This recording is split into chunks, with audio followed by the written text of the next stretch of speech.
Online gaming bill Rajya Sabha में पास हो चुका है। ऐसे में सभी कंपनियों ने अपने रियल मनी गेम सर्विस को बंद कर दिया है। जिन यूजर का पैसा पहले से जमा है, क्या वो अपना पैसा निकाल पाएंगे? जानिए विस्तार से।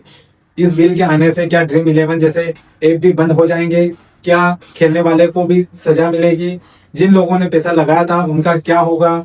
यह उन लाखों लोगों के लिए चिंता का विषय है।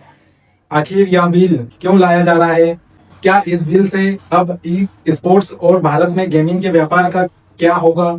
क्या इस प्रतिबंध से गेमिंग से रिलेटेड लोगों की नौकरियां चली जाएगी?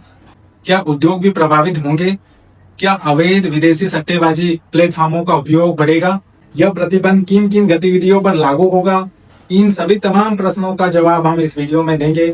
अब सरकार ने एक ऐसा कदम उठा लिया है जो पूरे इंडस्ट्री का फ्यूचर बदल देगा।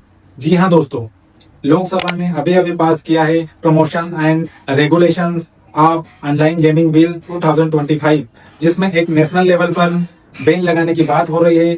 आज के टाइम में इंडिया में लगभग 45 करोड़ से ज्यादा लोग ऑनलाइन गेमिंग करते हैं। मतलब देश की एक बड़ी पॉपुलेशन अपना टाइम फोन और लैपटॉप पर गेम्स खेलने में लगाती है। अब इसमें एक बड़ी चौंका देने वाली बात यह है कि अब सिर्फ एंटरटेन के लिए गेम्स नहीं खेलते हैं, बल्कि रियल मनी गेम्स से खेलते हैं। मतलब आपको गेम स्टार्ट करने से पहले अपना पैसा लगाना पड़ता है और उम्मीद होती है कि अगर आप जीत गए तो पैसा डबल या मल्टीपल हो जाएगा, लेकिन अगर आप हार गए तो पूरा पैसा डूब जाएगा।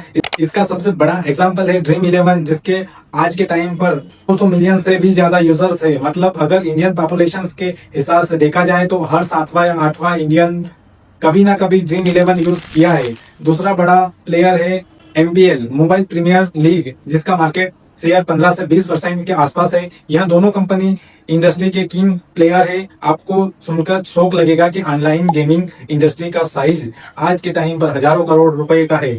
सिर्फ GST के फॉर्म में ही लगभग करोड़ों रुपए सरकार को डिस्ट्रीब्यूट होता है।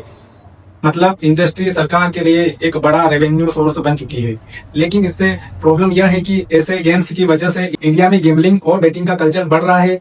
बहुत सारे केसेस रिपोर्ट हुए हैं जहां लोगों ने अपनी सेविंग उड़ा दी है, लोन लिए हैं और जब हार गए तो सुसाइड तक कर लिए हैं। मतलब अब यह गेम में सिर्फ एंटरटेनमेंट नहीं रहा है, बल्कि यहाँ एक addiction, fraud, suicide, money laundering और टेरर फंडिंग तक पहुंच चुका है। और इसलिए गवर्नमेंट ने ऐसे गेम्स को बैन करने का डिसीजन लिया है। और ऐसे गेम को बैन करने के लिए गवर्नमेंट एक बिल लेकर आए जिसका नाम है promotion and regulations of online gaming bill 2025।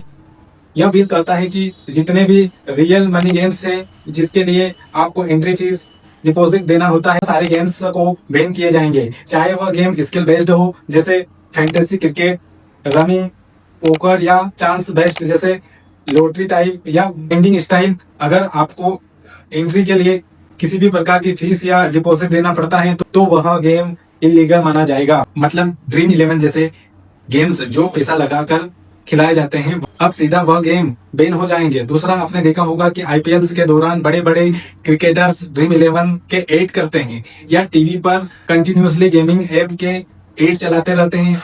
अब यह सब खत्म हो जाएगा। बिल कहता है कि कोई भी सेलिब्रिटी या कंपनी इनको ऐड नहीं कर पाएगी। इससे पब्लिक को अट्रैक्ट करने वाले मार्केटिंग को रोकने की कोशिश की गई है।